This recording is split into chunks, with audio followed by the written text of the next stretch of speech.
गुरुजी, malaria एक तरह से जानलेवा रोग होता है और ये फैलता भी बहुत ज्यादा जल्दी से है। तो सबसे पहले मैं यही बात करूंगा कि ये तो हमें पता है कि ये मच्छरों की वजह से होता है, लेकिन इसके फैलने के ज्यादा व्यापक स्तर पर फैलने के कारण कौन से होते हैं? किस किस तरीके के मच्छर होते हैं जो मलेरिया फैलाते हैं? और जब ये हो जाता है, इनकी तादाद को कम कैसे किया जाए? मलेरिया जिस व्यक्ति को हो जाता है उसके रोग से हम उसको कैसे बचा सकते हैं? इन सब विषयों से हम जानना चाहेंगे आपके बारे में। देखिए, मार्च महीने से लेके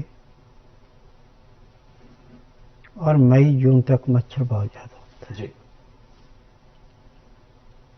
और मच्छर काटने से मलेरिया होता है। बिल्कुल। सबसे पहले तो है कि जहां भी आप रहते हैं वहां पे कुछ पेड़ ऐसे लगाए जाएं जिनसे मच्छर उसकी हवा से डरते हैं। अच्छा। वो है पेड़ नीम का जी।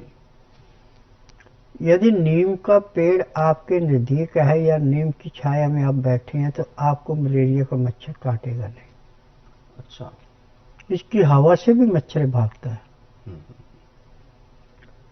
परंतु आपके पास नीम का पेड़ नहीं है तो भी जब भी कभी किसी को मलेरिया हो जाए तो नीम के पत्तों को 5 ग्राम ले लिए और फटकरी भस्म आपने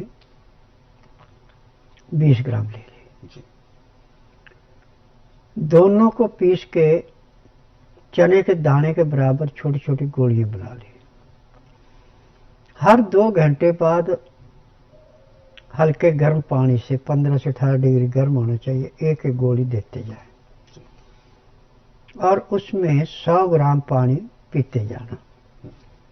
100 ग्राम पानी पीने में आपने कम से कम 15 से 20 मिनट का टाइम लगाना, तो आपको लाभ होगा। जब इस प्रकार आप करेंगे तो आपको मलेरिया का प्रकोप न खुद को होगा और जिसको है उसका समाप्त हो जाएगा। परंतु मलेरिया आपका बिगड़ चुका है तो फिर आपको नीम की छाल, अमरतास का गुद्दा, त्रिफला,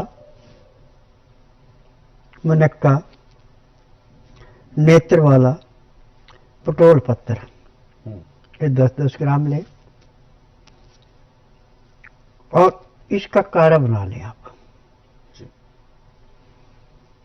काढ़े में ये कम से कम 1 लीटर पानी डालना है। 1 लीटर का जब आपके पास आधा लीटर रह जाए तो इसको उतार लें, इसको छान लें। अब इसमें से आप 20-20 ग्राम पानी काढ़ा जो है शहद मिला के हर 2 घंटे बाद रोगी को पीने को दें। 20 ग्राम पीने में 10 मिनट का समय लगाना, सिप सिप करके पीना, तो आपका मलेरिया ऐसे समाप्त होगा जैसे जलती अग्नि में पतंगा नष्ट होता है। अब इसके बीच में आप 2 काम और करें कि जो उसकी देख रेख कर रहा है वो भी खुद पीता रहे, उसको पिलाना। और नीम के सूखे पत्ते कहीं से भी इकट्ठे करके ला के रखने चाहिए घर में। जब भी कोई भी बीमारी फैले, ये नहीं कि मलेरिया की बात है, कोई भी रोग है, आप नीम के पत्तों का धुआं करते हैं तो जहां तक उस धुएं का असर जाएगा वहां तक के वायुमंडल में जो भी कीटाणु है किसी भी रोग के समाप्त हो जाते हैं जी। और आप अपने घर के पास नीम के पेड़ 2 या 3 लगा लेते हैं और उस पेड़ को 10 फुट से ऊपर नहीं जाने देना जी। उसके ऊपर से डंडियां काटते रहें ताकि फैलता रहे, ज्यादा बढ़े ना।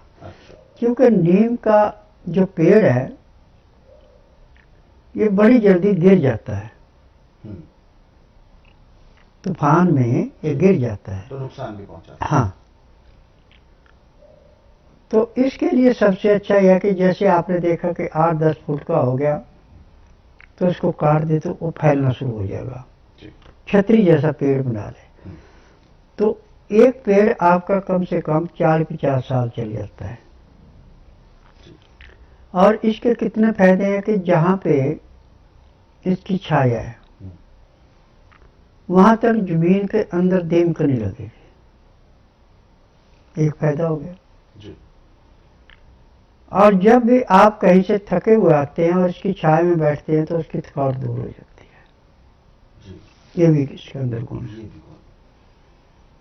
और यदि आप छाया में नहीं बैठ सकते हैं तो 10-15 पत्तियां धो के पीस के उसका रस निकाल के पानी में मिला के पीते तो भी थकावट दूर हो जाती है। ये नीम के पेड़ की एक बहुत बड़ी विशेषता है। और जब भी आप खाना खाते हैं, खाने के बीच में जो आप सब्जी दाल कोई चीज बनाते हैं उसमें 4-5 पत्ते नीम के डाल देते हैं, उन पत्तों को भी खाते हैं आप, तो आप ये समझो कि आपने 80% बीमारियों पे उस खाने से कंट्रोल कर लिया। जी। क्योंकि नीम के पत्ते का असर जब खाने के साथ खून के साथ मिलता है तो जो रोग वायुमंडल में फैले हुए अंदर चले जाते हैं, समाप्त हो जाते हैं। शारीरिक आपको किसी किस्म की परेशानियां उसमें लाभ तो करते हैं, परंतु यदि आपको कोई ऐसी बीमारी होगी कि जिसको आपको दिन प्रतिदिन शरीर में कमजोरी महसूस हो रही है, आपकी भूख कम हो गई, तो उस टाइम आप काला नमक या सिंधा नमक, काली मिर्च, त्रिफला, गुलाब के फूल, मीठा सोडा, सौंफ, अजवाइन, ये सारी चीजें कूट के पीस के पाउडर बना के किसी भी डिब्बे में रख लें। एक एक चम्मच खाने के बीच में, जैसे आपने 2 रोटी खानी तो एक खा ली, एक रहेगी, उसके बीच में 1 चम्मच ले लें। ऊपर से 50 ग्राम गुनगुना पानी पी लें, उसके बाद दूसरी रोटी को खाएं तो आपका लीवर तेजी से काम करेगा, पैंक्री इंसुलिन बनाएगी, पित्ते में तेजाब नहीं बढ़ेगा और गुर्दा खाए पिए को बड़ा अच्छा फिल्टर करेगा, तीली को खून मिलेगा, दिल को देगी, दिल को ऑक्सीजन पूरी मिले, रोग कहाँ से